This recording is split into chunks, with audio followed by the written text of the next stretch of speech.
ఈ దినమున శోధన, పరిశోధన ఈ యొక్క అంశముల గురించి మధ్య ఉన్న తేడా ఏంటి? శోధన ఎవరి వలన వస్తుంది, పరిశోధన ఎలాగొస్తుంది, ఏ విధంగా మనము వాటి నుండి అధిగమించాలి, అలా శోధన నుండి పరిశోధన నుండి విజయాన్ని పొందుకున్నటువంటి వారిలో ఎవరున్నారు అని ఈ యొక్క సమయం ముందు మనము వాక్యానుసారంగా మాట్లాడుకునేటట్లయితే, శోధన సాధారణంగా మనుషులకు అందరికి కూడా ఎవరి ద్వారా కలుగుతుందమ్మా? సాతాను వల్లనే మనకి శోధన కలుగుతుంది. తీయండి అమ్మా పరిశుద్ధమైన బైబిల్ గ్రంథంలో నుండి యాకోబు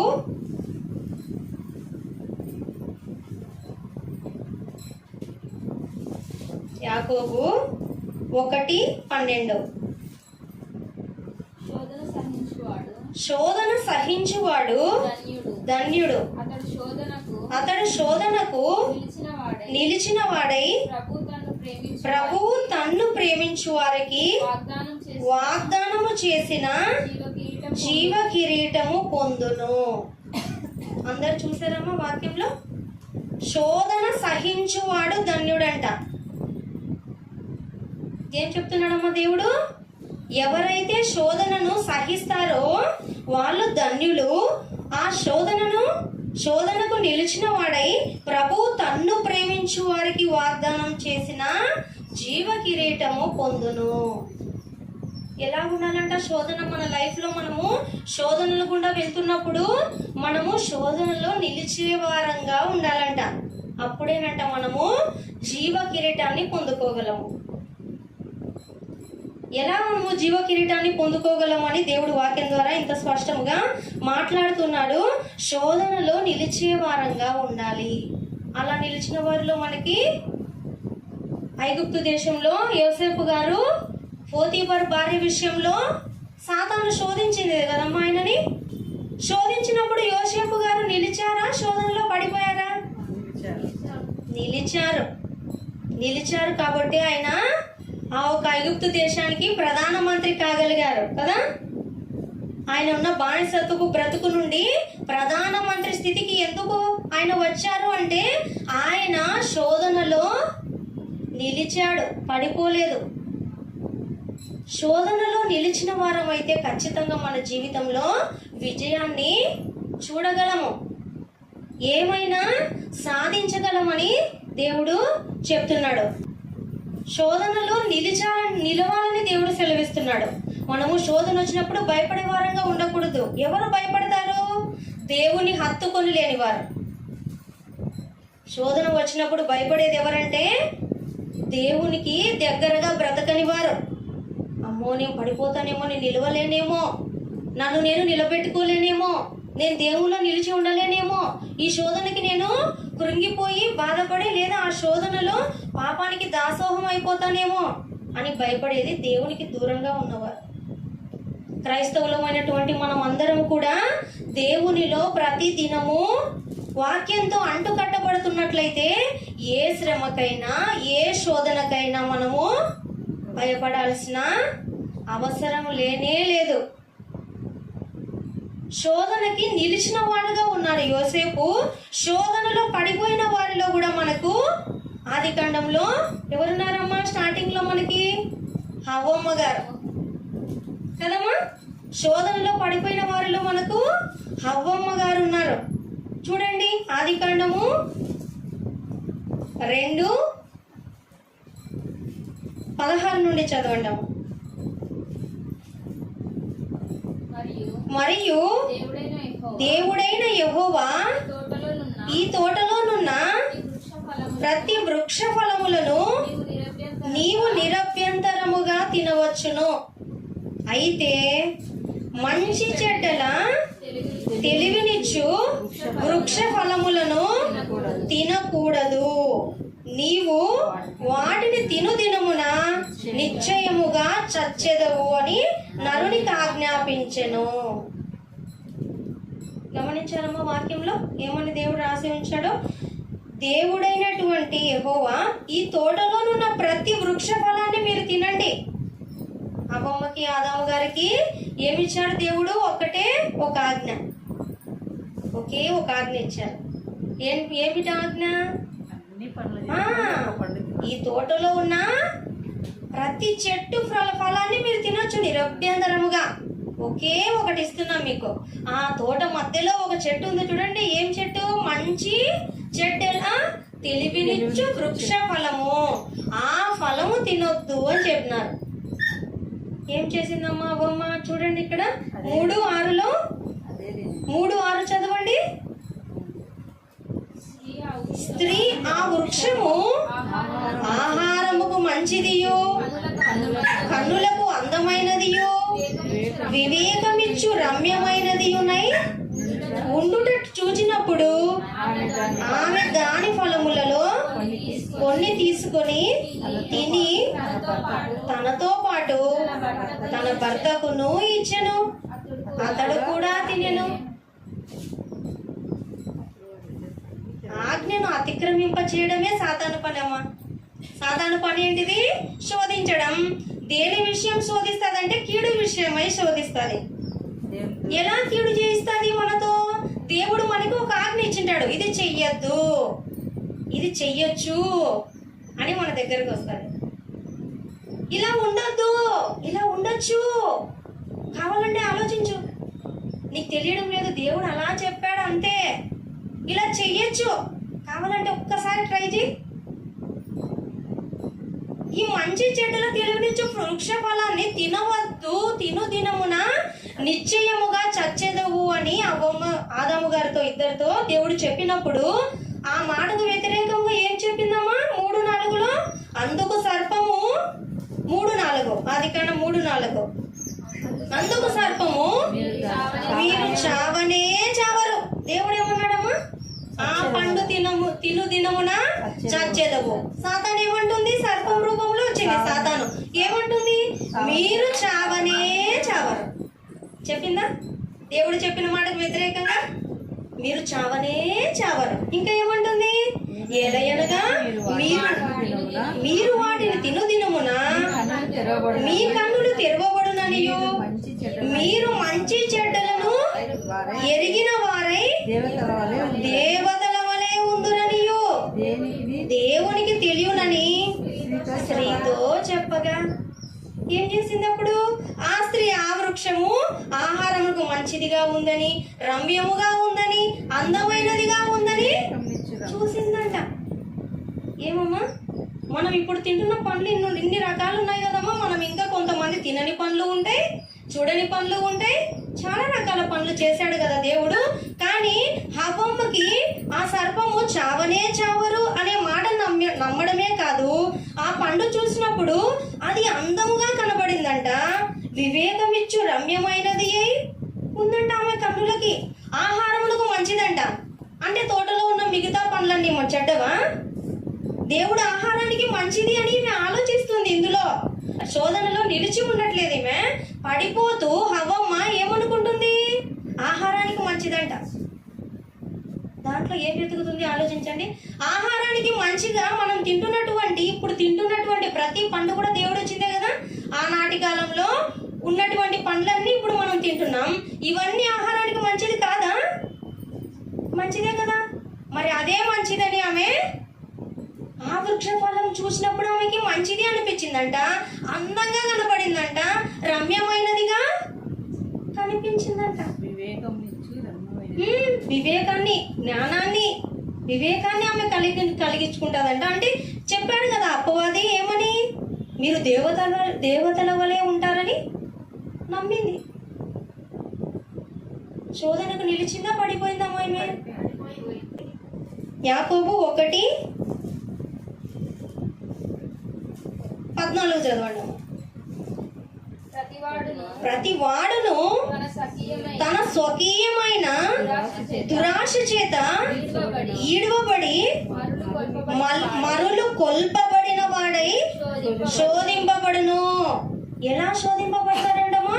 ప్రతి వాడు తన స్వకీయమైన దురాశ చేత ఈడవబడతాడంట. మామూలుగా కాదు, దురాశ. దురాశ పడిందా అవ్వమ్మ? దురాశ పడింది కదా. తను తృప్తిగా తినాలని అన్ని చెట్ల ఫలాలు దేవుడిస్తే ఆ ఆమెకి ఏదైతే తినొద్దు అన్నాడో సాతాను ఆ విషయంలో శోధించినప్పుడు ఆమె అందులో ఆశ ఉండొచ్చు కానీ దురాశ ఉండకూడదు కదమ్మా. ఒక పండు తినాలని ఆశ ఉండొచ్చు మనకు, కానీ దురాశ ఉండకూడదు కదా. మిగతా పండ్లన్నీ ఆహారానికి మంచిది కాదా? మిగతా పండ్లు అందంగా లేనివి ఉన్నాయమ్మా ఈ కాలంలో, చూస్తున్నారు కదా ప్రతి పండును. ఏ పండైనా అందంగా లేకుండా ఉందా? లేదు కదా. ఇన్ని రకాల పండ్లల్లో అదే అందంగా కనపడిందంట. అంటే దాన్ని ఏమంటారు అంటే శోధన ఎలా ఉంటుంది అని ప్రాక్టికల్ గా ఇక్కడ మనకు యాకోబు 1:14 ప్రతివాడు తన స్వకీయమైన అంటే ఆ సొంత ఆలోచనలో, స్వకీయం అంటే తన సొంత ఆలోచనలతో దురాశ చేత ఈడవబడి మరులు కొల్పబడిన వాడై శోధింపబడును. ఎలా శోధింపబడతాడంటే దురాశ. అంతే కదమ్మా, దురాశనే కదా. అసలు శోధనలో ఎవరైనా సరే పడిపోతున్నారంటే అందులో దురాశనే ఉంటుంది ఖచ్చితంగా. పడిపోయిన వారిలో చాలా మందిని చూస్తే దురాశనే ఉంటుంది. దావీదు గారు కూడా బత్షెబా విషయంలో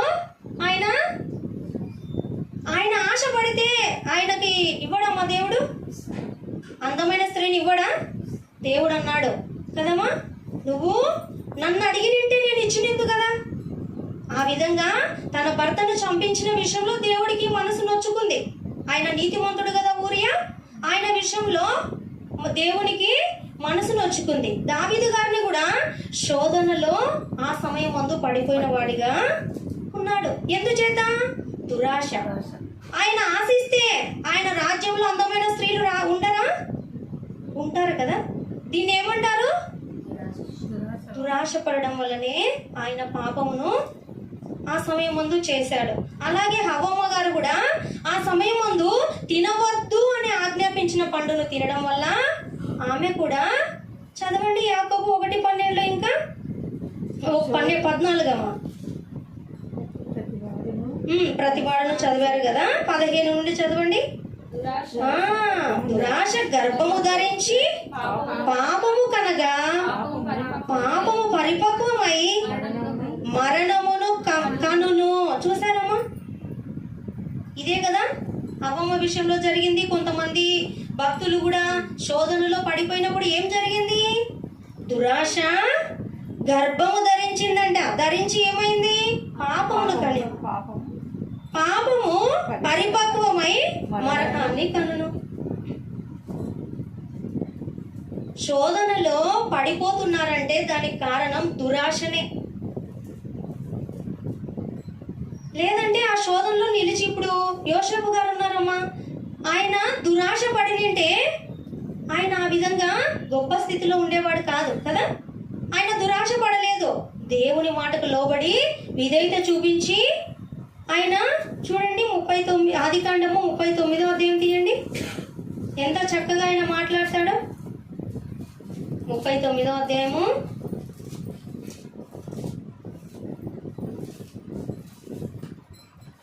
9వ వచనం అమ్మ. నీవు అతని భార్యవైనందున నిన్ను తప్ప మరి దేనిని నాకు అప్పగింపగా ఉండలేదు. కాబట్టి నేనెట్లు ఇంత ఘోరమైన దుష్కార్యము చేసి దేవునికి విరోధముగా పాపము కట్టుకొందునని తన యజమానుని భార్యతో నేను. చూస్తున్నారమ్మా, నేనెట్లు ఇంత ఘోరమైన దుష్కార్యం చేసేదను. తనకై తను ఆశపడలేదు, దురాశ పడలేదు. తన యజమానుని భార్య విషయంలో, పోతిఫర్ భార్య విషయంలో ఆమె సాతాను ఆమె ద్వారా యోసేపు గారిని శోధించినప్పుడు యోసేపు గారు దురాశ పడలేదు కాబట్టి ఆయన ఆ సమయం ముందు పాపం చేయలేదు. నేను దేవుని దృష్టికి ఎలాగ ఇంత దుష్కార్యం చేస్తాను అని నిలబడ్డాడు కదా. కాబట్టి ఆయన గొప్పవాడు కాగలిగాడు. ఆయన ఆ దేశానికి, ఐగుప్తు దేశానికి ప్రధానమంత్రి కాగలిగాడు. దేవుని దృష్టిలో నీతిమంతుడుగా ఉండగలిగాడు. హవ్వమ్మ విషయంలో శోధనకి నిలవలేదు. ఆమె పడిపోయింది కాబట్టి ఆమె దురాశ గర్భం ధరించి పాపము కనెను. ఆజ్ఞను అతిక్రమించింది కదా, ఆజ్ఞను అతిక్రమించడమే పాపం కదమ్మా. ఆజ్ఞ అతిక్రమమే పాపము.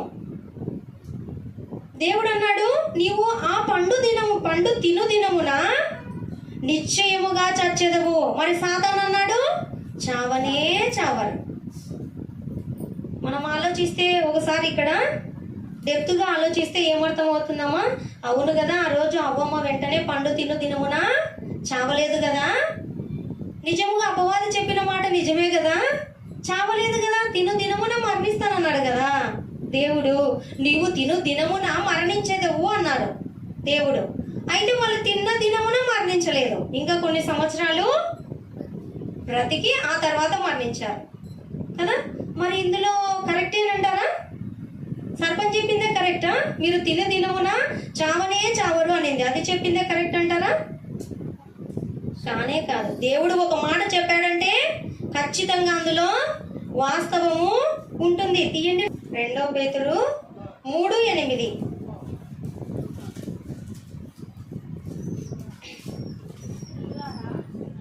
ప్రియులారా, ఒక సంగతి మర్చిపోకుడి. ఏమనగా ప్రభు దృష్టికి ఒక దినము 1000 సంవత్సరముల వలెను, 1000 సంవత్సరములు ఒక దినము వలెను ఉన్నవి. అవి ప్రభు దృష్టికి ఉన్నటువంటి ఆ లెక్క ఏంటిదో తెలుసా? ఒక్క దినము 1000 సంవత్సరాలతో సమానం అంట. దేవుని వాక్యంలో రాయబడి ఉంది. మరి అక్కడ అవ్వమ్మతో నువ్వు పండు తిను దినమున నిశ్చయముగా మరణించదు అన్నాడు కదా. వాళ్ళు సైతము 1000 సంవత్సరాల లోపే మరణించారు. దరిదాపుగా 930 సంవత్సరాలు ఆదాము గారు బ్రతికారు. అంటే 1000 సంవత్సరాలకు దగ్గరలో ఉన్నారు కనుక నీవు పండు తిను దినమున నిశ్చయముగా చచ్చెదవు అన్నమాట వాస్తవమేనా? వాస్తవమే కదా. అందుకనే మనము బైబిల్ని బాగా పరిశీలించి ఆలోచనతో చదివినట్లయితే దేవుడు చాలా మంది ఇలాంటివి చిన్నవి పట్టుకొని నిజంగా మీ దైవ గ్రంథంలో తప్పులుంటాయి, ఒక్కో చోట ఒక విధంగా ఉంటుంది, అర్థం అవ్వదు అని అనుకుంటుంటారు. కానీ కాదు, మనకు దేవుడు రాయించినటువంటి పరిశుద్ధ గ్రంథం ఎప్పటికీ వాస్తవమే, అర్థం చేసుకోవడంలో ఉంటుంది కదమ్మా. అర్థమైంది కదమ్మా. తిను దినమున నిశ్చయముగా మరణించదు అంటే వాళ్ళు దాదాపుగా 1000 సంవత్సరాల లోపు వరకు బ్రతికి ఉన్నారు. కాబట్టి దేవుని లెక్క ప్రకారంగా వాళ్ళు పండు తిను దినమున, దినము అంటే ఆ 1000 సంవత్సరాలతో దేవునికి సమానం. అంతేకాకుండా ఆమె ఆత్మీయంగా సైతము మరణాన్ని కొని తెచ్చుకునే విధంగానే ఉంది కదమ్మా. ఆజ్ఞను అతిక్రమించి పాపం చేసిన వారందరూ దేవుని చెంతకు వెళ్తారా? లేదు కదా. మరి నిత్య మరణాన్ని కొని తెచ్చుకునే స్త్రీగానే ఉండినింది కదా. కానీ దేవుని యొక్క మహాకృప వలన ప్రభు ద్వారా మనము ప్రభునందు దేవుడు మనల్ని అందరినీ కూడా ఆనాటి కాలంలో హవ్వము మొదలుకొని ఈ యొక్క మొత్తం అంతరించిపోయేంత వరకు, సృష్టి అంతరించిపోయేంత వరకు ఉన్న ప్రతి మనుషుడు కూడా ఆజ్ఞను అతిక్రమించి ఏం చేసినను అవన్నీ కూడా మనం ఏ మాత్రం కూడా మనము శిక్షించబడకోకుండా ప్రభు చేసిన త్యాగాన్ని బట్టి మనం అందరం క్షమించబడుతున్నాం. ఆయన ఉచితమైన కృపను బట్టి హవ్వమ్మను మొదలుకొని నేటి తరంలో ఉన్న మనము కూడా, రాబోతున్నటువంటి వారు కూడా అందరూ కూడాను రక్షించబడుతున్నారు, నిత్యలోకానికి వెళ్ళగలుగుతున్నారంటే దానికి కారణం దేవుని యొక్క మహాకృపమ్మ. ఆ పండు తిను దినమున నిశ్చయముగా చచ్చదు అనే మాట దేవుడు వారు చస్తారని, మరి దేవుడు ముందుగానే అనాది సంకల్పంలో మనిషికుండే ఒక నైజం దేవునికి తెలుసు కదా. అందుకనే దేవుడు అనాది సంకల్పంలోనే క్రీస్తు నందు మనల్ని అందరినీ ఏర్పరచుకున్నాడంట. ఎఫెసీ గ్రంథంలో ఉంటుంది, క్రీస్తు నందు మనల్ని అందరినీ కూడా ఏర్పరచుకున్నాడు దేవుడు. కొంతమంది అనుకోవచ్చు, ఏమనుకోవచ్చమ్మా, అప్పుడు అవ్వమ్మ కాబట్టి ఆ పండు ఒక్కటి తినొద్దంటే తినింది, అదే స్థితిలో నేనుండింటేనా అస్సలు ముట్టకుంటుంటే కదా అనుకుంటుంటారు కదా. చాలా మంది అంటుంటారు కదా, అట్లా ఆ మాట అంటుంటారు కదా. అవ్వమ్మ ప్లేస్ లో నేను ఉండింటే అన్ని పండ్లు ఇచ్చాడు కదా దేవుడు, అదొక్క పండే తినాలా? మర్చిపోతున్నారు ఒకటి, అవ్వమ్మ ద్వారా నుంచి అందరూ పుట్టుకొచ్చారని కదా. మనం కూడా వచ్చింది ఎక్కడి నుంచి? మన ఆది తల్లి కదా ఆమె. మరి ఆమె చేసిందంటే మనం చేయకుండా ఉండింటామా అప్పుడు? కదమ్మా. మనము ఆమె స్థానంలోకి వెళ్ళి ఆలోచించాల్సిన అవసరం లేదు. ఆమె స్థానంలో ఉంటే నిజంగా మనం తింటామో తినమో అది అనవసరం. మనము మన స్థానంలో ఉండి మనము మన శోధనలో ఎంత మటుకు జయిస్తున్నాము అది చూసుకోవాలి. నేను దావీదు గారి స్థానంలో ఉండింటే ఇట్లుండింది కాదు, యోబు గారి స్థానంలో ఉంటే అలా ఉండింది కాదు, అవ్వమ్మ స్థానంలో ఉంటే అలా ఉండింది కాదు, యోనా గారి స్థానంలో ఉంటే నేను ఖచ్చితంగా నీనివే పట్టణానికే వెళ్తుండి. ఆయన కాబట్టి అలా చేసినాడు. వెళ్ళమన్న చోటికి వెళ్తుంటే ఏమవుతుండే? ఆ చేప మింగుకుంటుండే, సముద్రంలో పడుకుంటుండే అనుకుంటాం కదమ్మా. కానే కాదు. అప్పుడు ఉన్నటువంటి వారి స్థానంలో మనం వెళ్ళనవసరం లేదమ్మా. వారి గురించి వారి యొక్క స్థితి గురించి దేవుడు చూసుకుంటాడు. అక్కడికి వెళ్ళి మనము మాట్లాడాలంటే ఫస్ట్ మనం ఇక్కడుండి ఎంత మటుకు మనము మన శ్రమలలో మన శోధనలలో నిలిచే వారంగా ఉంటున్నాము. మన జీవితంలో వచ్చినటువంటి ఈ యొక్క శోధనలలో ఎంత మటుకు నిలుస్తున్నాం అది టెస్ట్ చేసుకుంటే తెలుస్తుంది. మనం వారి స్థానంలో ఉంటే ఎలా ఉంటామో. కాబట్టి అవ్వమ్మ స్థానానికి మనం వెళ్ళనక్కర్లేదు. మనము మన స్థానంలోనే ఉండి ఎంత మటుకు శోధనకు నిలిచిన వారు ఉన్నారు, పడిపోయిన వారు ఉన్నారు. మరి మనం ఏం కోరుకోవాలమ్మా? మంచి మార్గాన్ని ఎన్నుకోవాలి కదా. మనం చాలా ధన్యులమమ్మా చెప్పాలంటే. వాళ్ళకి ఆదర్శంగా, మార్గదర్శకులుగా, ఉదాహరణగా తీసుకోవడానికి వాళ్ళకి ఎవరు లేరు. మనకి ఎంతమందిని ఇచ్చాడు చూడండి దేవుడు వాక్యంలో. చాలా సులువుగా మనం బ్రతకడానికి దేవుడు ఇంతమందిని మనకు మాదిరికరంగా ఇచ్చాడు కదా.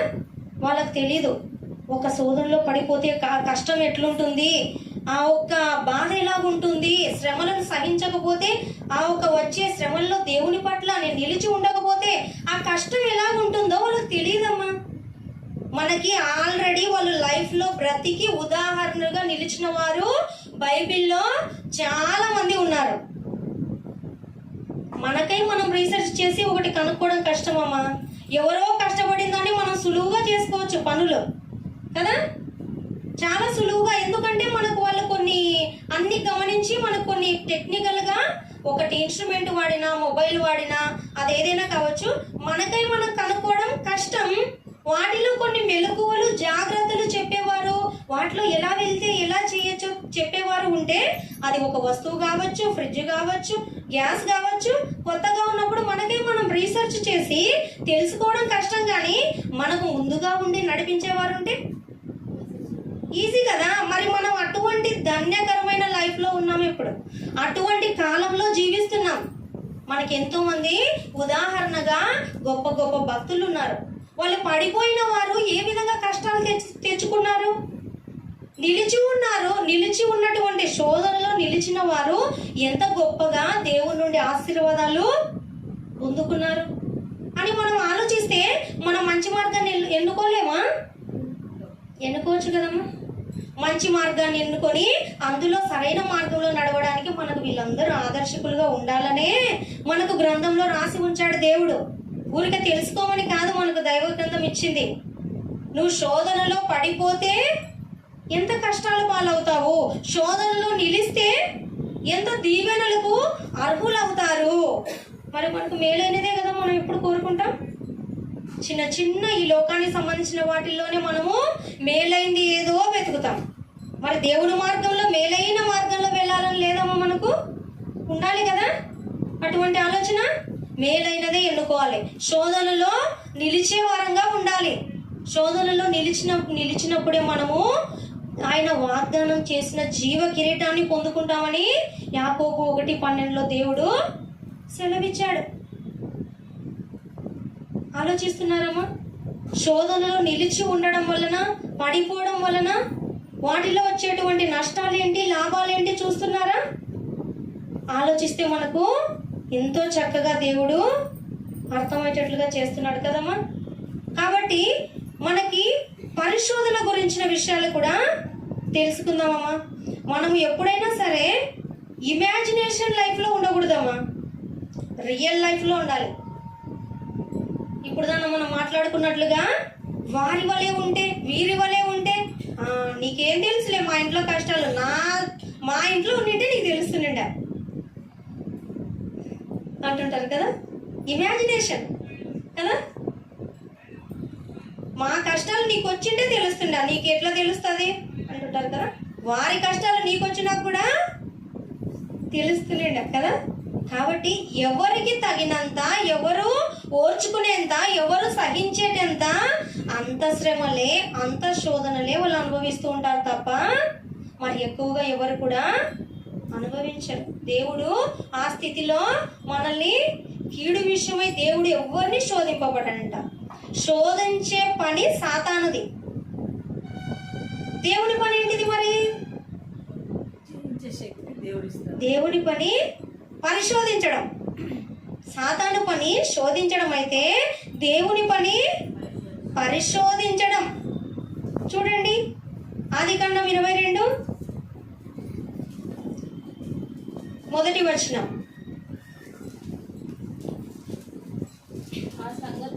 ఆ సంగతులు జరిగిన తర్వాత దేవుడు అబ్రహామును పరిశోధించెను. ఎట్లనగా మనం కిందికి చదువుతూ వెళ్తే తన ఒక్కడై ఉన్న కుమారుని అనగా ఇస్సాకును మోరియా దేశానికి వెళ్ళి దహన బలిగా ఇమ్మని కోరుతాడు కదమ్మా అబ్రహాము గారిని. ఈ విషయం ఎంత సందర్భం అంటే దేవుడు ఏమని చెప్తున్నాడు పైన వచనంలో? దేవుడు అబ్రహామును పరిశోధించెను. కాబట్టి పరిశోధించడం ఎవరి పని? దేవుని పని. ఆయన మేలు కొరికే పరిశోధిస్తాడు.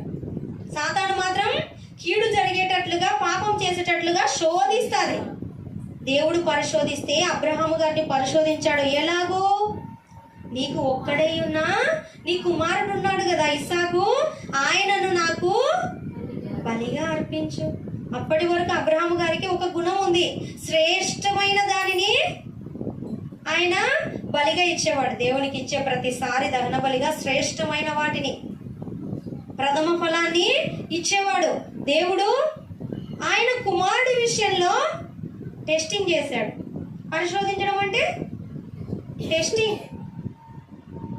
టెస్టింగ్ చేశాడు. మరి ఆ టెస్టింగ్ లో అబ్రహాము గారు ఏమయ్యారు కదా, ఆయన పాస్ అయ్యాడు, విజయాన్ని పొందుకున్నాడు. దేవుడు పరిశోధించినప్పుడు మన లైఫ్ లో కూడా మనల్ని ఏ విషయంలోనైనా పరిశోధించినప్పుడు మరి అబ్రహాము గారి వలె మనము విజయాన్ని పొందుకునే వారంగా ఉన్నామా? ఆలోచించండి ఒకసారి. అబ్రహాము గారు మరి సాధ్యం, అది చిన్న విషయమా? కుమారుణ్ణి బలి ఇవ్వడం అనేది, అది కూడా తనకి ఇంకా మళ్ళీ పుడతారో పుట్టరో కూడా తెలియదమ్మా. చివరి స్టేజ్ లో కదా శారమ్మ బిడ్డను కనింది. 100 సంవత్సరాలకి 99 సంవత్సరాలు గర్భం ధరించింది కదా. అంత చివరి స్టేజ్ లో ఆయనకి గర్భఫలంగా ఇస్సాకునిస్తే ఇంకా నెక్స్ట్ ఆమె కంటాదో కనదో కూడా ఆయనకు తెలియదు. అయినప్పటికీ దేవుని యొక్క వాగ్దానాన్ని ఆయన నమ్మాడు. నా దేవుడు సమస్తం ఏదైనా చేయడానికి సమర్థుడు, సమస్తము చేయగలడు. నా బిడ్డను ఇచ్చిన నా దేవుడు నాకు ఒక వాగ్దానం చేశాడు. ఏమిటి? ఆకాశ నక్షత్రముల వలె, ఇసుక రేణువుల వలె నేను నీ సంతానాన్ని విస్తరింపజేస్తాను, ఆశీర్వదిస్తాను అని చెప్పిన దేవుడు, నేను ఈ ఒక్క కుమారుని ఇస్తే ఆ వాగ్దానం చేసిన దేవుడు నమ్మదగిన వాడు కదా, ఆయన ఎలాగైనా నాకు ఇవ్వగలడు అని నమ్మాడు కదమ్మా, విశ్వసించాడు కదా. అదే స్థానంలో మనం ఉంటే ఏమో ఇస్తాడో ఇవ్వడో నా వరకు నేను చూసుకోవాలి కదా. సారెపోతు వివరాలు కూడా ఏలియా గారికి చేయమని చెప్తే రొట్టెని కొంచెం నూనెతో ఉన్నటువంటి ఒక్క రొట్టె పిండితోనే చేసి పెట్టింది. ఆమె ఆశీర్వదించబడిందా పరిశోధనలో? మరి అదేనమ్మా, దేవుడు పరిశోధించినప్పుడు మనము విజయాన్ని పొందుకునే వరంగా, ముఖ్యంగా దేవుడు ఏం గమనిస్తాడంటే, నాకు ప్రాధాన్యత ఇస్తున్నారా లేదా తనకు ప్రాధాన్యత ఇచ్చుకుంటున్నారా? ఆమె ఆ రోజు తన కుమారుడు గురించి మాత్రమే ఆలోచించింటే ఆ పూటకు పెడుతుండే, అంతే. ఆ పూటకు మాత్రమే తన కుమారుడికి ఒక రొట్టె ముక్క పెడుతుండే. కానీ ఆమె దేవుని యొక్క ప్రవక్తకి ఏలియా గారికి ఆమె చోటిచ్చినందుకు ఆమె కరువు కాలం అంది సమృద్ధిగా బ్రతకగలిగింది. ఆ దీవెన ఎలాగొచ్చిందమ్మా? నూనె అయిపోలేదంట, పిండి కూడా అయిపోవడం లేదంట రొట్టెలు చేస్తుంటే. మరి ఆ స్థితి ఎలాగొచ్చింది? దేవునికి ప్రాధాన్యత ఇచ్చిన స్త్రీగా ఉంది. అలాగే అబ్రహాము గారు కూడా దేవునికి ప్రాధాన్యత ఇచ్చారు కదా.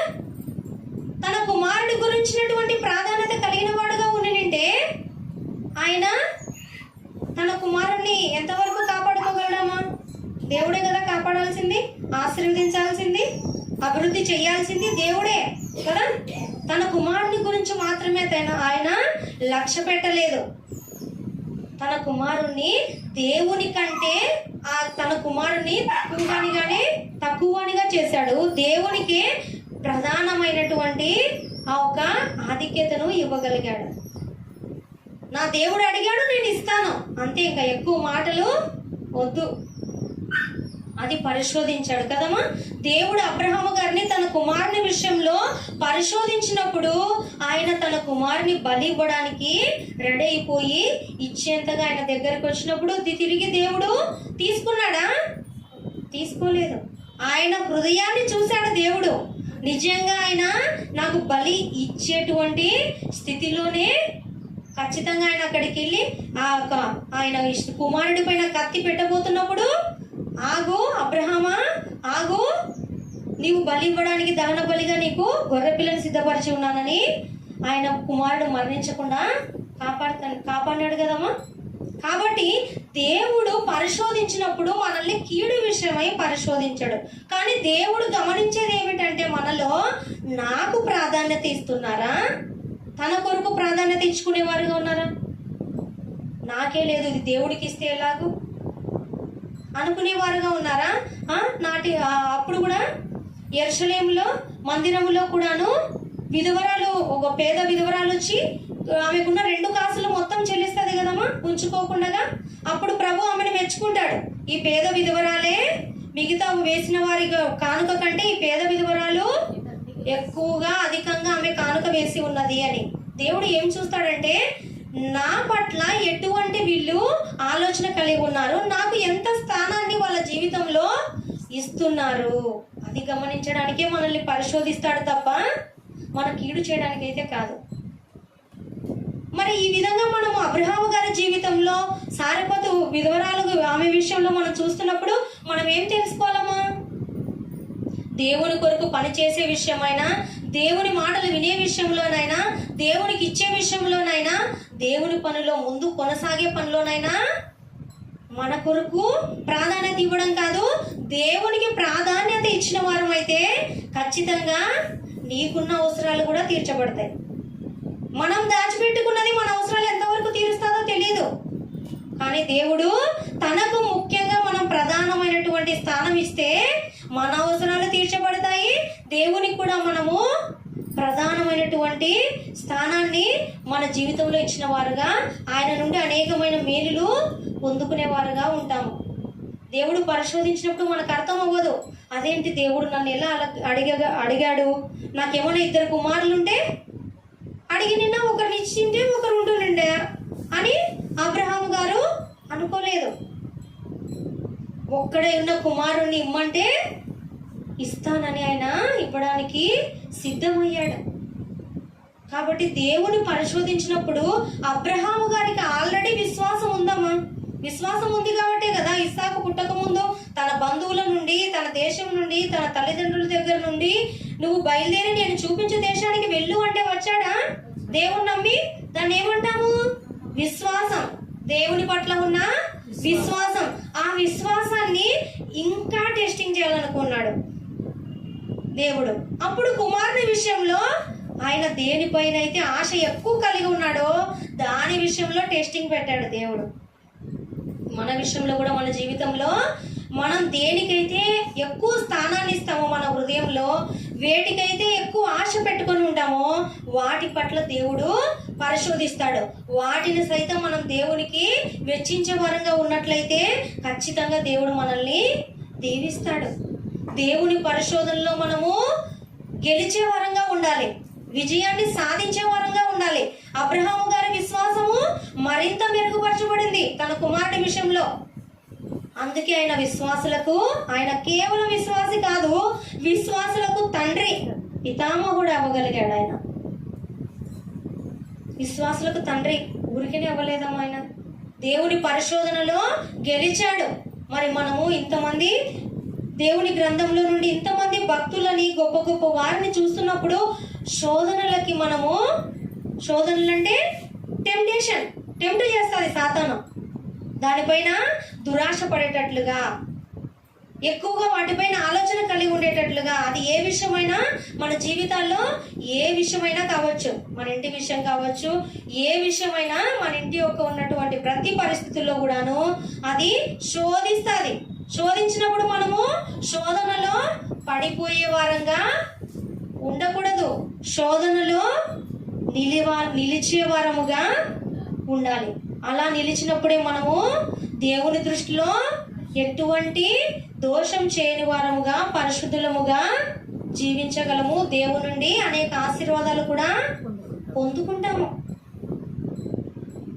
ఎవరైనా సరే క్రైస్తవులు ప్రతి ఒక్కరి జీవితంలో శోధనలు, శ్రమలు, పరిశోధనలు వస్తుంటాయేమో ఖచ్చితంగా. నేను క్రైస్తవుడు కాబట్టి ఇంకా నాకు అంతా సంతోషమైన నా లైఫ్ లాంగ్ అనుకోకూడదు. క్రైస్తవుడు అయినందుకు మనము బాధ అనుభవించాలని దేవుడు వాక్యం ద్వారా సెలవిస్తున్నాడు. క్రైస్తవుడు అయినందుకు మనం అనేక శ్రమలను అనుభవించాలని మనకు దేవుడు మాట్లాడుతున్నాడు. కాబట్టి క్రైస్తవుడు కదా, ఇంకా నాకు అన్ని సంతోషాలే. ప్రభువు నమ్ముకుంటే మంచి ఉద్యోగం వస్తుంది, మంచి వివాహం అవుతుంది, మంచి గృహం కట్టించుకోగలము, ప్రభు అన్ని సమకూరుస్తాడు. వీటి కొరకు కాదమ్మా ప్రభువు నమ్ముకోవాల్సింది. నిత్య జీవాన్ని పొందుకోవడానికి మనము ప్రభువు నమ్మేవారంగా ఉండాలి. అందుకొరకు మనం ప్రయాసపడే వారం అయితే ఈ లోకంలో కూడా మనకు సమస్తాన్ని దేవుడు ఇవ్వగలడు. దేవుడు ఏమన్నాడమ్మా, మొదటగా నీతిని, రాజ్యాన్ని వెతుకు, అప్పుడు మీకు కావలసినవన్నీ మీకు అనుగ్రహింపబడును అన్నాడు కదా. మనం వెతకాల్సింది ఏంటిది? ఆయన నీతి, రాజ్యాన్ని. నీతి అంటే అబ్రహాము దేవుణ్ణి నమ్మెను, అది అతనికి నీతిగా ఎంచబడెను. నీతి అంటే ఏంటిదమ్మా? మరి లేని వారికి ఏమైనా పెట్టడమో, వస్త్రాలు లేని వారికి వస్త్రాలు ఇవ్వడమో, ఇలా చేయడం, మంచి కార్యాలు చేయడం నీతి కానే కాదు. దేవుని నమ్మడమే నీతి. మనం నీతిమంతులం ఎలాగయ్యాం? ప్రభు నందు విశ్వాసం ఉంచడం వలన కదమ్మా. ప్రభు యొక్క ఆయన మన పాపముల నిమిత్తమై మన పశ్చాత్తాప హృదయంతో క్షమించు అనే ఒక్క మాటకి దేవుడు మనల్ని ఆయన ఉచితమైన మహాకృపను బట్టి మనల్ని అందరినీ కూడా క్షమించాడు. అప్పుడు మనం నీతిమంతులం కాగలిగాం. మనం ఏం చేసినా కూడా మనము నీతిమంతులం కాలేం, మంచి వారం అనిపించుకుంటాం అంతే. ఈ లోకంలో నీతిమంతులం ఎప్పుడవుతామంట? మనము దేవుణ్ణి నమ్మాలి. ఏ విషయంలో? అన్ని విషయాలలో. ఎప్పుడెప్పుడు? అన్ని పరిస్థితులలో. దేవుని నమ్మాల్సింది మంచి చేసినప్పుడు ఒకటేనా? కానే కాదు. మన శ్రమలలో, మన శోధనలో, ఎటువంటి వాటిలోనైనా, మన కష్టాలలో, ఇరుకు ఇబ్బందుల్లో దేవుణ్ణి నమ్మాలి. అలా నమ్మినప్పుడే మనము నిత్య జీవాన్ని పొందుకోగలము అని దేవుడు వాక్యం ద్వారా స్పష్టంగా మనతో మాట్లాడుతున్నాడు. కాబట్టి ఇప్పటి వరకు మనము శోధన విషయంలో టెస్టింగ్ కదమ్మా. మనము సాతాను శోధించినప్పుడు టెంప్ట్ అయిపోకూడదు, నిలవాలి. నా దేవుడు ఇది చెయ్యొద్దన్నాడు, నేను చెయ్యను అంతే, ఇంకా వేరే మాటలు అవసరం లేదు. సాతాను రకరకాల ఆలోచనలు ఇస్తుంది. అప్పుడైతే సర్పం రూపంలో వచ్చింది అవ్వమ్మ దగ్గరికి. మనకైతే ఆలోచనల ద్వారా, మన ఇంట్లో ఉన్నటువంటి పిల్లల ద్వారానో, ఏదో ఒక కష్టాల ద్వారానో శోధిస్తుంది. అవునా? నువ్వు దేవునికి అంత శ్రద్ధగా వెళ్తున్నావు, నీకు దేవుడే ఉంటే ఈ కష్టం ఎందుకు వచ్చింది? నీ కుమార్తె ఇలా ఎందుకు ఉంది? నీ కుమారుడు ఎందుకు ఇలా బ్రతుకుతున్నాడు? శోధన. అప్పుడు మనం ఏం చెప్పాలి? సాతాను ఇచ్చే టెంప్టేషన్లకి మనము పడిపోయే వారంగా కాదు, నిలిచే వారంగా ఉండాలి. ఎలా నిలవగలము? వాక్యంతో మనము అంటు కట్టబడి ఉండాలి. ఏ శ్రమైనా. అవునా? నా బిడ్డలు సరిగా లేరా, నేను నా దేవునికి అప్పగించి సరి చేసుకుంటాను. అవునా? నా ఇంట్లో కష్టం వచ్చిందా, నా దేవుడు ఈ కష్టం నుండి విడిపించడానికి సమర్థుడు. అవునా? నేను ఇబ్బందుల్లో ఉన్నానా, ఈ ఇబ్బందుల నుంచి కూడా దేవుడు బయట వేయడానికి ఆయన సమస్తము చేయగలిగినటువంటి సమర్థుడు అని మనము నమ్మాలి. సాతాను పెట్టే టెంప్ట్లకి మనము లొంగేవారంగా ఉండకూడదు. అంటే వాక్యాన్ని మన హృదయంలో ఉంచుకోవాలి. మనమెంత మా సాతాను శోధనలకి ప్రభు జోలికి వెళ్ళింది, అది ప్రభువునే శోధించడానికి వెళ్ళింది కదా. మత్తయి 4:3 ఆ శోధకుడు ఆయన యొద్దకు వచ్చి నీవు దేవుని కుమారుడవైతే ఈ రాళ్ళు రొట్టెలగునట్లు ఆజ్ఞాపించుము అనేను. చూసారా? మనల్నినా శోధించింది అది, ప్రభు జోలికే వచ్చిందంటే చూడండి. అది ప్రభు వాక్యమై ఉన్నాడు. మన హృదయంలో వాక్యం పెట్టుకుంటేనే శోధనలకు నిలుస్తామని మనము నమ్ముతున్నాము. వాక్యమై ఉన్న ప్రభు దగ్గరికే వెళ్ళింది అది. నీవు దేవుని కుమారుడు అయితే చూడండి అది ఎలాగంటుందో. దేవుని కుమారుడు కాడు ఆయన, రోషం పుట్టిస్తుంది, టెంప్ట్ చేస్తుంది ఆయనని. నువ్వు నిజంగా దేవుని అవును నేను దేవుని కుమారునే, ఈ రాళ్ళని రొట్టెలు చేస్తా చూడు అని అనాలి ప్రభు మన లెక్కకైతే. నేను దేవుని కుమారుని, నేను నా తండ్రికి పుట్టిన కుమార్తెనే, కాబట్టి నేను ఈ రాళ్ళని రొట్టెలు చేస్తాను అనాలి కదా. ప్రభు అలాగంటే దాని టెంప్టేషన్లు, దాని ఆలోచనలు, దాని యొక్క అన్ని ఆలోచనలు ఎరిగిన వాడు కాబట్టి ఏం చెప్పాడమ్మా అక్కడ సమాధానం? మనుష్యుడు రొట్టె వలన మాత్రము కాదు కానీ దేవుని నోట నుండి వచ్చు ప్రతి మాట వలనను జీవించును. ఆకలితో ఉన్నాడమ్మా ఇప్పుడు ప్రభు. ఆకలితో ఉన్న వారి దగ్గరకు వచ్చి రొట్టెలు కనపడితే తింటారు కదా, తినిపించడం దాని పని. ఇప్పుడు దాని గోల్ ఏంటి? ప్రభుతో రొట్టెలు తినిపించడం. అందుకు టెంప్ట్ చేస్తుంది. నీవు దేవుని కుమారుడు అయితే ఈ రాళ్ళు రొట్టెలు చేసుకొని తిను. అప్పుడు ప్రభు అంటున్నాడు, మనుష్యుడు రొట్టె వలన మాత్రము కాదు దేవుని నోట నుండి వచ్చి ప్రతి మాట వలన జీవిస్తాడు. అలా మనం వాక్యంతో కొట్టాలి దాన్ని. ప్రభు ఎలా వాక్యంతో కొట్టాడు అలా వాక్యంతో మన హృదయంలో వాక్యం బదులుపరిచి ఉన్నట్లయితే మనకొచ్చే టెంప్టేషన్లకి, శోధనలకి మనము ఖచ్చితంగా సమాధానం చెప్తాం చూడండి. అప్పుడు ఏం చేయగలమా? అది పారిపోవడం తప్ప. యోబు గారి దగ్గర నుంచి పారిపోయింది కదా, ఎన్నెన్ని చేసింది యోబు గారి విషయంలో. తన ఫ్రెండ్స్ ద్వారా హేళన కూడా చేసింది. నువ్వు నిజంగా దోషం చేసింటావు, అందుకే నీకు ఇలాగ జరిగి ఉంటుందని తన ఫ్రెండ్స్ ద్వారా కూడా తనని ఆ విధంగా బాధ పెట్టింది. కాబట్టి మనము దేవుడి వాక్యం ద్వారా ఏం తెలుసుకోవాలంటే, శోధకుడు ప్రభు అయిన యేసుక్రీస్తు వారినే వదలలేదు, మనల్ని వదులుతుందా? అది ఖచ్చితంగా ప్రతి ఒక్కరి జీవితంలోకి శోధకుడు వస్తాడు. వచ్చి మనల్ని శోధించినప్పుడు మనం పడిపోకూడదు అని దేవుని వాక్యం సెలవిస్తుంది. వాక్యంతోనే దాన్ని మనం దెబ్బ కొట్టాల్సిందే. ఇంకా దేనికి లొంగదు, దేనికి పారిపోదు.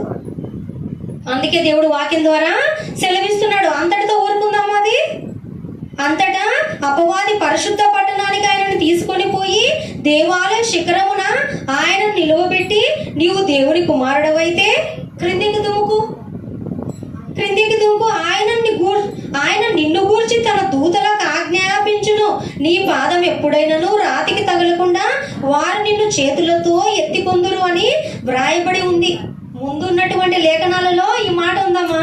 అప్పుడు ఏమనుందంటే, నీ పాదం ఎప్పుడైనా రాతికి తగలదు, నువ్వు దూకి ఇక్కడ నుంచి, నీకేమవ్వదు, దేవుడు పట్టుకుంటాడు నిన్ను, నువ్వు దేవుని కుమారుడు కదా. టెంప్ట్ చేస్తుంది, శోధిస్తుంది. అప్పుడు ఏమన్నాడమ్మా ప్రభు అయిన నీ దేవుని నీవు శోధింపవలదని మరి ఒక చోట రాయబడిందని నీకు తెలుసా? నీకు ఏం రాయబడిందని తెలుసు? నీ పాదము రాతికి తగలదంట. ఇంత పై నుంచి నేను దుముకమంటున్నాను కదా, నువ్వు అక్కడి నుంచి దూకావనుకో నీకు ఏం అపాయం జరగదు, దేవుడు నిన్ను పట్టుకుంటాడు తన దూతలకు ఆజ్ఞాపించి అన్నప్పుడు టెంప్ట్ అయిపోయాడు ప్రభువు. మళ్ళీ దానికి సమాధానం చెప్తున్నాడు, నీ దేవుడైన ప్రభువును శోధించద్దు అని రాయబడి ఉంది. అది తెలుసా నీకు? ఇది ఒక్కటే తెలుసా రాయబడి ఉందని? నేను ఇక్కడ నుంచి దూకితే నా పాదాలకు ఏం రాయి కూడా తగలకుండా నాకేం అవ్వకుండా కాపాడతాడని ఒక్కటే తెలుసా నీకు? అది రాయబడిందని. దేవుని శోధించద్దు అనేది అది కూడా రాయబడింది. మరి ఎందుకు శోధిస్తున్నావు అని సమాధానం చెప్తున్నారు. ఇలాగ ప్రతి ఒక్కరి జీవితంలో, విశ్వాసులకి, క్రైస్తవులైన ప్రతి ఒక్కరి జీవితంలో శోధిస్తాడమ్మా సాతాను. అందుకే దేవుడు ఈ దినమున మనందరికీ హెచ్చరికలు చేస్తున్నాడు. మనకు వచ్చిన శ్రమల్లోనైనా మనము నిలబడే వారంగా ఉండాలి. కృంగిపోకుండా మనము ధైర్యంగా నిలిచే వారముగా, దేవునికి ప్రార్థన చేసే వారముగా, కష్టాల్లో కృంగిపోకుండా బాధపడకుండా సంతోషంగా ఉండే వారముగా ఉండాలని గత వారం మనము మాట్లాడాం కదా. అలాగే ఈ దినమందు శోధనలో మనము పడిపోకూడదు, నిలవాలి.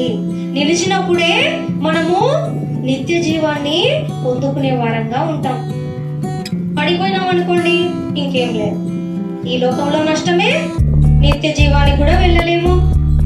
కాబట్టి అందరినీ కూడా దేవుడు హెచ్చరిక చేస్తున్నాడు వాక్యం ద్వారా. శ్రమల్లోనైనా, కష్టాల్లోనైనా బాధపడద్దండి, కృంగిపోవద్దండి, ధైర్యంగా ఉండండి. అలాగే నిన్ను సాతాను శోధకుడుగా ఏ రూపంలో వస్తాడు,